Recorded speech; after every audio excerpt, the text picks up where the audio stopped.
जय हिंद प्यारे बच्चों। आज हम कवि फिराक गोरखपुरी की रुबाइयों की अंतिम रुबाई का अध्ययन करेंगे।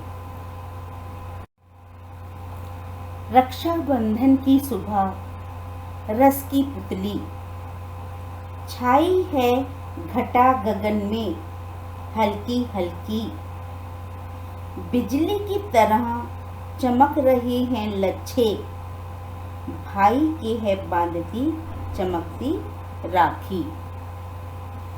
इस रुबाई में कवि ने लोक जीवन एवं परंपरा से जुड़े भाई बहन के पारस्परिक स्नेह के प्रति रक्षाबंधन के पर्व का वर्णन किया है। कवि कहता है कि रक्षाबंधन की प्रेम भरी सुबह में जब आसमान में बादलों की हल्की हल्की बदली छाई हुई है, तब एक छोटी सी बच्ची अपने भाई की कलाई पर बिजली की तरह चमकते तारों के लच्छे वाली चमकदार स्नेह, उल्लास एवं प्रेम की प्रतीक राखी बांध रही है। अधिकतर सावन और भादों में घटा छाई होती है, बारिश होती है, क्योंकि ये बारिश के महीने हैं। और भादों की पूर्णिमा को रक्षाबंधन होते हैं, तो रक्षाबंधन पर बहनें भाई की राखियां बांधती हैं। उसी राखी को बहुत सुंदर से बांधते हुए कवि ने दर्शाया है कि बहन भाई के हाथ में चमकदार राखी बांध रही है। कवि राखी के लच्छे को बिजली की तरह मान रहा है और एक नन्ही सी बच्ची या बहन अपने भाई के हाथों पर राखी बांधती है। वह बच्ची रस की पुतली है। उसकी उमंग और चपलता देखते ही बनती है। उसके हाथ में जो राखी है, उसके लच्छे से एक चमक सी निकल रही है। वो चमक रहे हैं जो आकाश में चमकती बिजली की भंगिमा दे रहे हैं। जो राखियां होती हैं, उनके जो धागे होते हैं, उनमें चमक होती है। वो चमकीले होते हैं। उस चमकीले धागों की बात ही यहाँ पर कवि कर रहा है। दूसरी ओर कवि रक्षाबंधन के दिन आसमान में काले काले बादलों की छटा को दर्शाता है। ये बादल उस बच्ची के बहन के हाथों में रखी राखी में बिजली की चमक पैदा कर रही है। इस तरह से दर्शाया है कि जैसे कि बादल में बिजली चमकती है, इसी तरह से इस रस की पुतली अर्थात बहन के हाथ में जो राखी है, वो भी चमक रही है। काव्य सौंदर्य देख लीजिए। भाषा सरल तथा सहज है।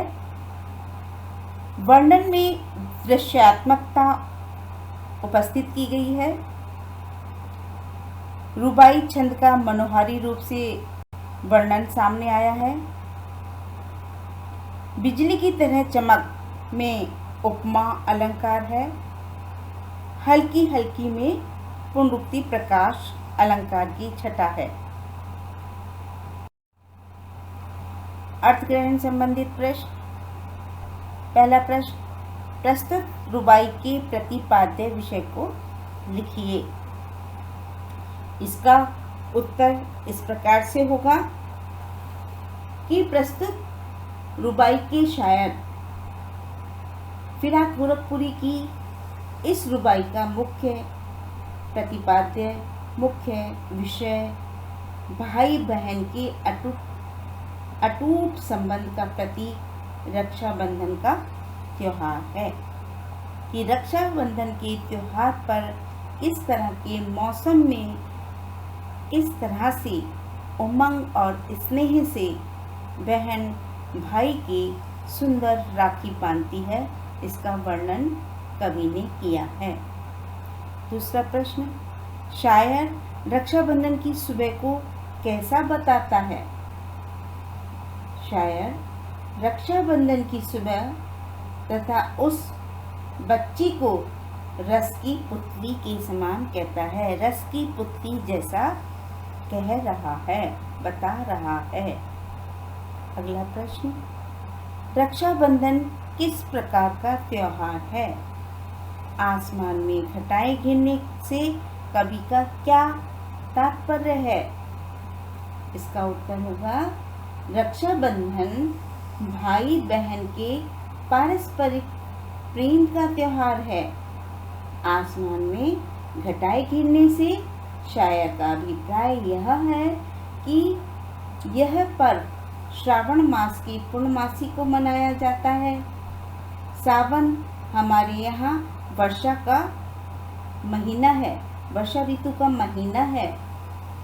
शायद कब इसी को बतलाने के लिए आसमान में घटाएं गिरने का चित्रण करता है।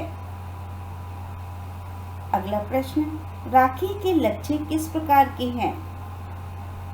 उत्तर होगा राखी के लच्छे बिजली के समान चमकने वाले हैं। राखी के लच्छों को बिजली की चमक की उपमा दी गई है। सौंदर्य बोध संबंधित प्रश्न भी देख लीजिए। इस रुबाई का भाव सौंदर्य अपने शब्दों में लिखिए।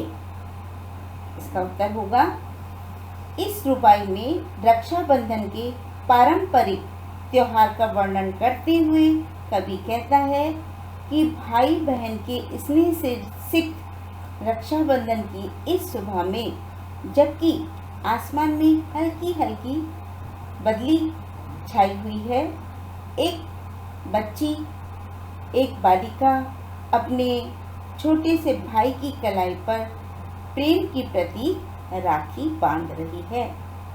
वास्तव में यह वर्णन लोक परंपरा को महत्व प्रदान करके उसमें निहित सौंदर्य बोध को स्पष्ट करता है।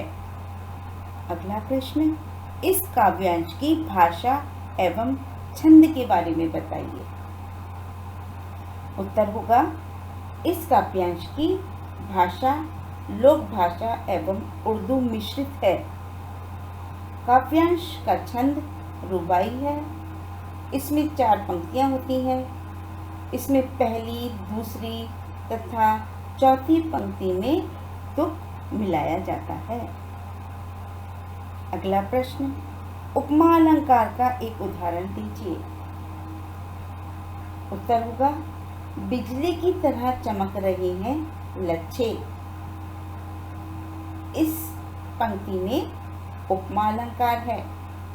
यहाँ लच्छों की सादृश्यता बिजली की चमक से की गई है तथा तरह वाचक शब्द है। अब हम बढ़ते हैं आगे की ओर। तो बच्चों, ये हमारा आज का सेशन। उम्मीद करती हूँ आपको आज का सेशन पसंद आया होगा। अगर आपको आज का सेशन पसंद आया है तो इस वीडियो को लाइक करें और साथ ही अगर आपके कुछ प्रश्न हैं तो कमेंट बॉक्स में कमेंट करें। साथ ही साथ इस वीडियो के लिंक को ज़्यादा से ज़्यादा बच्चों के साथ शेयर भी करें। इसके साथ ही इस चैनल को सब्सक्राइब करें, प्रेस करें बेल आइकन पे, ताकि समय समय पर आने वाले वीडियोस का नोटिफिकेशन आपको मिलता रहे। आज के लिए बस इतना ही। धन्यवाद, बहुत बहुत धन्यवाद।